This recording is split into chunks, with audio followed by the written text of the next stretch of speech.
City news live, शोध सत्याचा, वेध बातमीचा।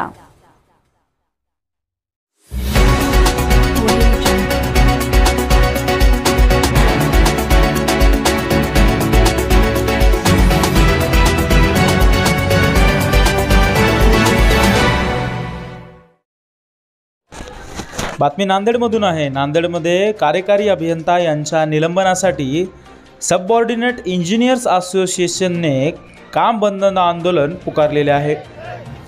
त्याचे झाले असे की नांदेड येथील कार्यकारी अभियंता शहरी विभाग नांदेड यांच्याकडून आमच्या कोणत्याही सभासदावर अन्याय होत असून सभासदांमध्ये भीतीयुक्त वातावरण निर्माण झालेले आहे। तसेच सभासदांना दबावाखाली देखील काम करावे लागत असल्याची माहिती सबऑर्डिनेट असोसिएशनच्या सदस्यांनी यावेळी दिली। त्यामुळे कार्यालयातील इंजिनियर यांचे खच्चीकरण होत आहे।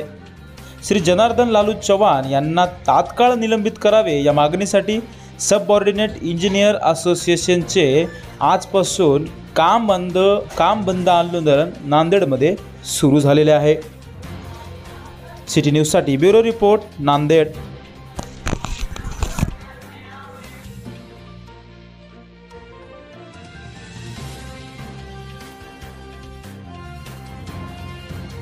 कार्यकारी अभियंता श्री जनार्दन लालू चव्हाण हे आमच्या एससीच्या सभासदांवर वारंवार अस्वाभाविक भाषेचा वापर करून त्यांचा अपमान करतात। त्यांनी आदिवासी समाजाचे अभियंता श्री बळवंत बोधनकर यांना जातीवाद शिवीगाळ केलेली आहे। तसेच श्री सैफुद्दीन यांना त्यांनी धर्मदेशक देशद्रोही असे संबोधलेले आहे। त्यांनी भ्रष्टाचार देखील भरपूर प्रमाणात करत आहेत। त्यामुळे त्यांच्यावर आम्ही निलंबित करावी मागणी केलेली आहे। प्रशासनात विनंतीस मान देऊन आम्ही 15 दिवसाचं आंदोलन आमचं स्थगित केलं होतं, पण प्रशासनाने दिलेला शब्द न पाळल्यामुळे आज परत आम्हाला उपोषणावर बसावं लागलेलं आहे। जर प्रशासनाने आमच्या मागण्या पूर्ण न केल्यास आम्ही बेमुदत संपावर राहणार आहोत।